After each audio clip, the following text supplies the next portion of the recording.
শয়তান, তুই রতন না। রতনের শরীর এত ঠান্ডা হইতে পারে না। করিম অন্ধকারে বাম হাত দিয়ে ছুরিটা চালিয়ে দিল সেই বরফ শীতল হাতের মালিকের বুকে। ছুরিটা ঢুকতেই মানুষটার মুখ থেকে কান ফাটানো এক অমানসিক আর্তনাদ শোনা গেল।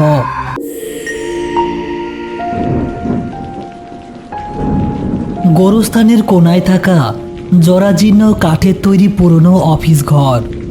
বাইরে তুমুল ঝড় বৃষ্টি হচ্ছে। টিনের চালে বৃষ্টির বিকট শব্দ। ঘরের ভেতরে একটি কাঠের তক্তপোষের ওপর চাদর দিয়ে ঢাকা একটি লাশ রাখা আছে। করিম, রতন আর জব্বার আলী কুপি জ্বালিয়ে লাশের পাশে বসে অপেক্ষা করছে ঝড় থামার জন্য। ভাইজান, কেমন জানি শীত লাগতাছে।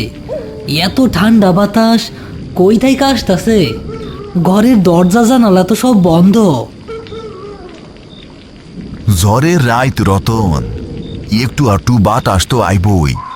কুপিটা ভালো কইরা ধর, তেল মনে হয় শেষ হইয়া আইতাছে। করিম, তোমরা বড্ড ভুল করলা। এই ঝড় তুফানের রাইতে এই লাশটা গোরস্থানে না আনলেই ভালো হইতো। কেন জব্বার ভাই? লাশ তো দাফন করতে হইব। আইজ না করলে কাল সকালে গন্ধ ছুটব। আরে মিয়া, গন্ধের কথা বাদ দেও। এই লাশের ইতিহাস বড় ভয়ানক।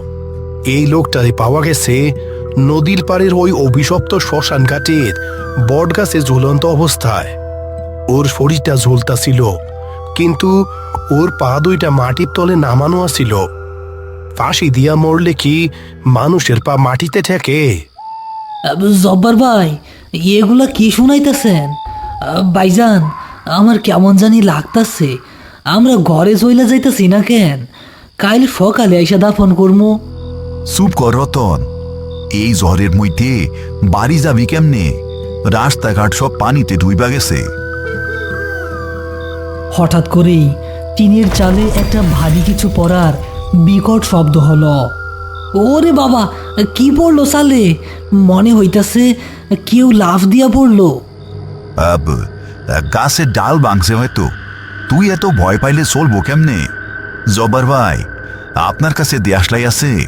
কুপিটা কেমন নিবু নিবু করতেছে। পকেটেই আছে।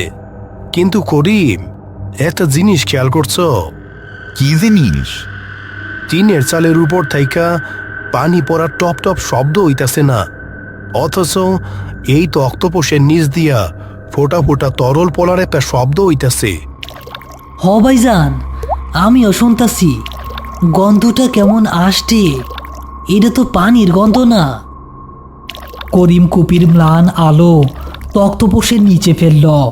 তক্তপোষ বেয়ে ঘন লাল রঙের রক্ত গড়িয়ে পড়ছে মেঝেতে। কিন্তু লাশের শরীর তো চাদর দিয়ে ঢাকা, ক্ষত থাকার কথা নয়।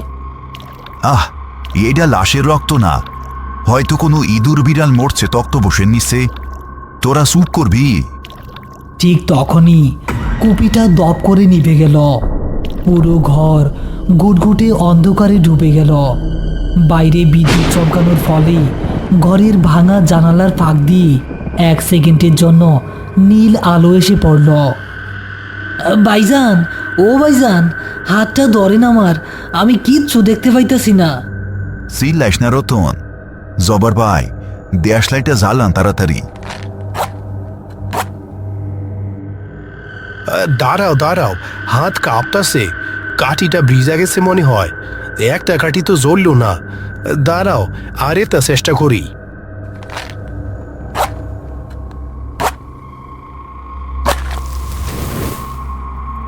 দেশলাইয়ের কাঠি জ্বলে ওঠার একটা শব্দ হলো। ছোট্ট একটি আলো ঘরের অন্ধকার দূর করল। কিন্তু আলো জ্বলতেই তিনজনই স্তম্ভিত হয়ে গেল। তক্তপোষের ওপর রাখা চাদরটি একদম খালি পড়ে আছে। লাশটি সেখানে নেই।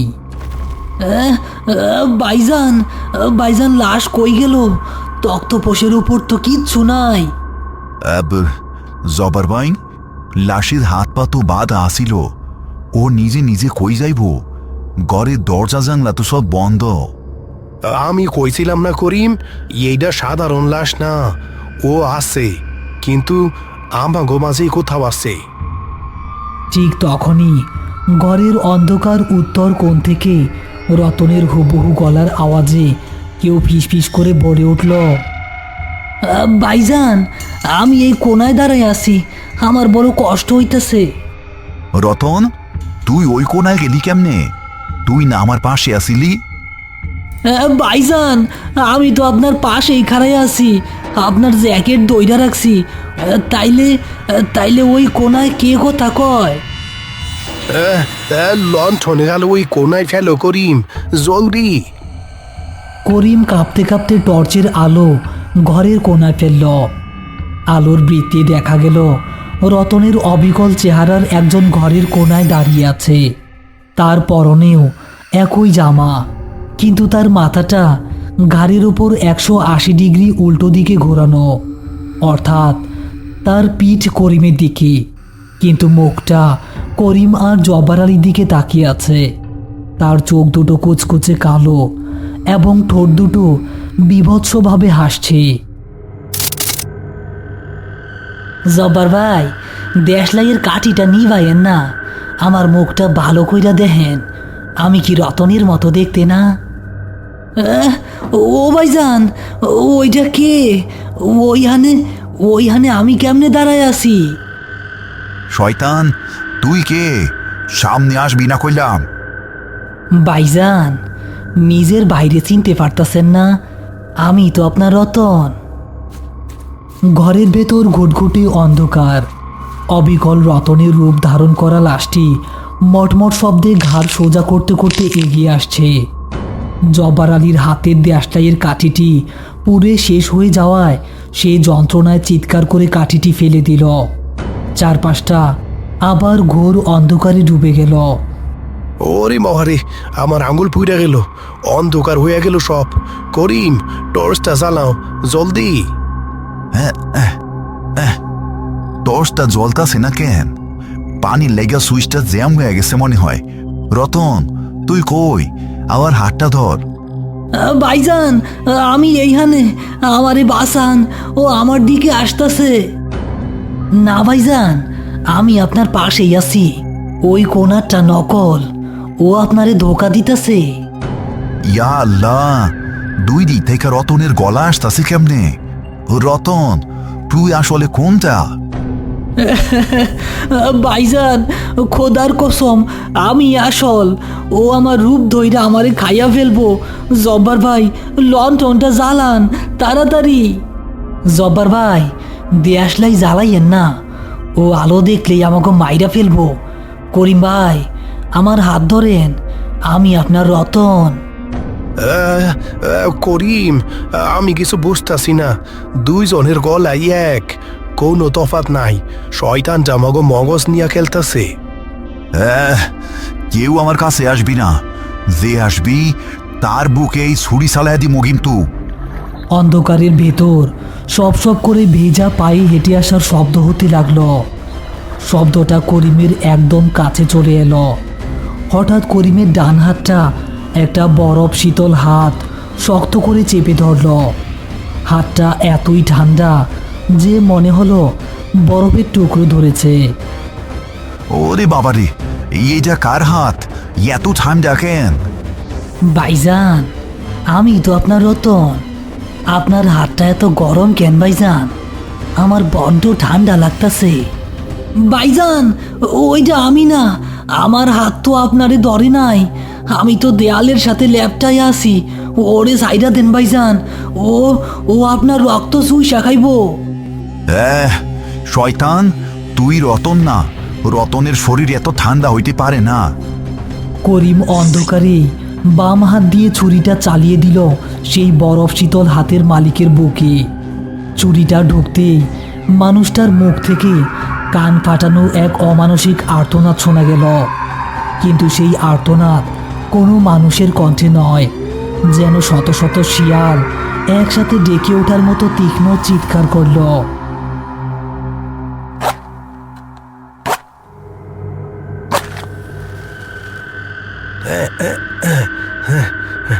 করিম, আমি আলো জ্বালাইছি, সর ওয়েন থেকে। লণ্ঠনের হলদে আলোয় ঘরটা আবার আলোকিত হলো। করিম দেখল তার ছুরির আঘাতে রতনের রূপ ধারণ করা সেই লাশটি মেঝেতে পড়ে ছটফট করছে, কিন্তু তার চেহারাটা আর রতনের মতো নেই। সেটি আস্তে আস্তে গলে গিয়ে সেই কুৎসিত ফোলা ফাঁসির লাশের রূপ নিচ্ছে। তার বুক থেকে কালো তরল ফিনকি দিয়ে বের হচ্ছে। ভাইজান, ও কি মইরা গেছে? না রতন, ও মরে নাই। এই কুপুরি লাশ লোহা দিয়া মরবো না, ও আবার খারাইব। করিম, লঞ্চনে তেল ওর গায়ে ঢালো, আগুন ধরাইয়া দেও। না জব্বার ভাই, গোরস্থানের ঘরের ভিতর আগুন দিলে আমরা পুইরা মরমু। তার চেয়ে ওরে দরাদরি কইরা বাইরে নিয়ে যায়। বৃষ্টির পানিতে ওর কুপুরি শক্তি কম হয়ে যাইব। রতন, সাহস কর, ওর পা ধর। হ ভাইজান, আমি আর ডরাই না। আই জোরে আমি শেষ কইরাই সারমু। করিম আর রতন মিলে মেঝেতে পড়ে থাকা চটপটে অর্ধ মানব দেহটাকে চ্যাংদোলা করে ঘরের দরজা খুলে বাইরে তুমুল বৃষ্টির মধ্যে ছুঁড়ে ফেলে দিল। লাশটা বাইরে পড়তেই গাছপালাগুলো যেন কেঁপে উঠল। বৃষ্টির জল গায়ে লাগতেই লাশটি আরও জোরে চিৎকার করতে লাগলো এবং তার শরীর থেকে সাদা ধোঁয়া বের হতে লাগলো। করিম, কমরের গর্তটা তো করাই আছে, ওরে গর্তে ধাক্কা দিয়া ফালাইয়া দেও জলদি। ও রতন, মাটি দে, এক ফোঁটাও যেন ফাঁকা না থাকে। লাশটি কবর থেকে বারবার উপরে ওঠার চেষ্টা করছিল। তার কুৎসিত মুখ দিয়ে রতনের মায়ের গলায়, তারপর করিমের গলায় গালিগালাজ করছিল, কিন্তু করিম আর রতন অবিরাম মাটি চাপা দিতে লাগলো। জব্বার আলীও কোদাল নিয়ে যোগ দিলেন।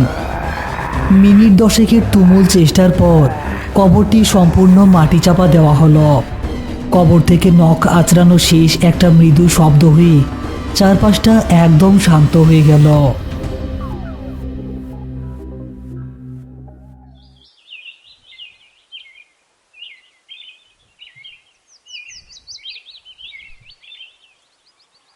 পরদিন সকালবেলা বৃষ্টির পর আকাশ একদম পরিষ্কার।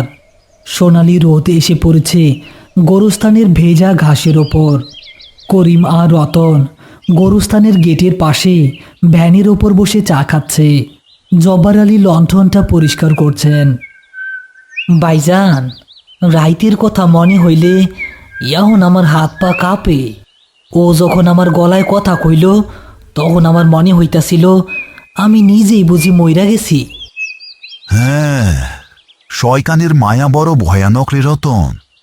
ও আমাকে মন দুর্বল করতে চাইছিল, কিন্তু তুই যে সাহস হারাস নাই, এটাই অনেক। করিম, আইস থেকে শ্মশান ঘাটের বা ওই জঙ্গল থেকে কোনো বেওয়ারিশ লাশ আইলে আগে আমি পরীক্ষা করমু। এই বুড়া বয়সে এত ভয় আমি আর সহ্য করতে পারুম না। জব্বার ভাই, আপনি ঠিকই কইছেন, তবে আইসকা থেকে আমার একটা জিনিস বিশ্বাস হইল। কি জিনিস রতন? মৃত্যুর পর সব মানুষ শান্তিতে ঘুমায় না ভাইজান। কিছু মানুষের পাপ আর অভিশাপ মৃত্যুর পরও তাগো তারা কইরা বেড়ায়। আর আমাগো কাজ শুধু লাশ দাফন করা না, ওগো পাপের ছায়া থাইকা নিজেদেরকেও বাঁচানো। হ্যাঁ, ঠিকই কইছস রতন। চল, কুপি আর কোদালগুলা পরিষ্কার করে রাখি, কখন আবার ডাক আসে কে জানে। তারা তিনজন মিলে আবার তাদের চিরচেনা কাজে হাত দিল। গোরস্থানের নতুন কবরটি তখন রোদের আলোয় একদম শান্ত হয়ে পড়েছিল, যেন গতরাতে সেখানে কোনো ঝড়ই বয়ে যায়নি।